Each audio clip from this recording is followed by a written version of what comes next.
Corona के बढ़ते cases के बीच हमें जल्द ही एक और रामबाण दवा मिलने वाली है। जी हाँ, जो कि काफ़ी राहत की बात है। इस दवा को डीआरडीओ के institute of nuclear medicine and allied sciences और Hyderabad centre for cellular and molecular biology ने मिलकर बनाया है।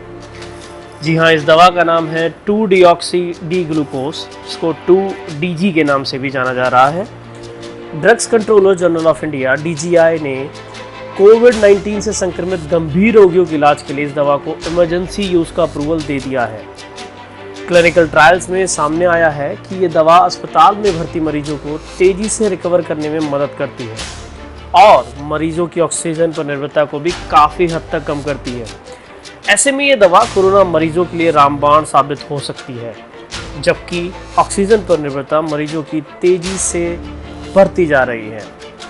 DCGI की मंजूरी से पहले ये दवा क्लिनिकल ट्रायल्स में सफल साबित हुई। जी हाँ, देश में कोरोना वायरस की पहली लहर सामने आने के बाद ही DRDO ने इस दवा पर काम करना शुरू कर दिया था। DRDO के वैज्ञानिकों ने अप्रैल 2020 में लैब में इस दवा पर रिसर्च की है। तब रिसर्च में ये पता चला कि ये दवा कोरोना वायरस के मरीजों के लिए काफ़ी मददगार साबित हो सकती है, जिसके बाद DCGI ने मई 2020 में दवा के दूसरे फेज के ट्रायल की मंजूरी दी। खास बात यहाँ ये है कि ये दवा न तो टैबलेट के रूप में आती है और न ही इंजेक्शन के रूप में। ये एक पाउडर फॉर्म में आती है और इसे पानी में घोल कर लिया जाता है। जैसे ही इसे पानी में घोल कर लिया जाता है, ये कोरोना संक्रमित कोशिकाओं में जमा हो जाती है और वायरस को बढ़ने से रोकती है।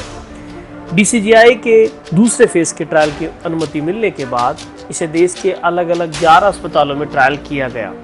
ट्रायल के दौरान ये बात सामने आई कि जिन मरीजों को ये दवा दी गई थी वो आम मरीजों की तुलना में कोरोना वायरस से जल्दी रिकवर हो गए। वहीं तीसरे फेज के ट्रायल की बात करें तो ये ट्रायल दिसंबर 2020 से मार्च 2021 के बीच पूरे देश के 27 अस्पतालों में किया गया और इस बार मरीजों की संख्या दोगुनी की गई। यह खास बात यह है कि जिन लोगों को 2DG दवा दी गई उनमें से 42% मरीजों की ऑक्सीजन पर निर्भरता तीसरे दिन ही खत्म हो गई, लेकिन जिन्हें दवा नहीं दी गई ऐसे 31% मरीजों की ही ऑक्सीजन पर निर्भरता खत्म हुई। यानी दवा से ऑक्सीजन की ज़रूरत भी कम हुई। और इधर एक अच्छी बात ये भी निकल कर आई है कि यही ट्रेंड 65 साल से ऊपर के बुजुर्गों में भी देखा गया।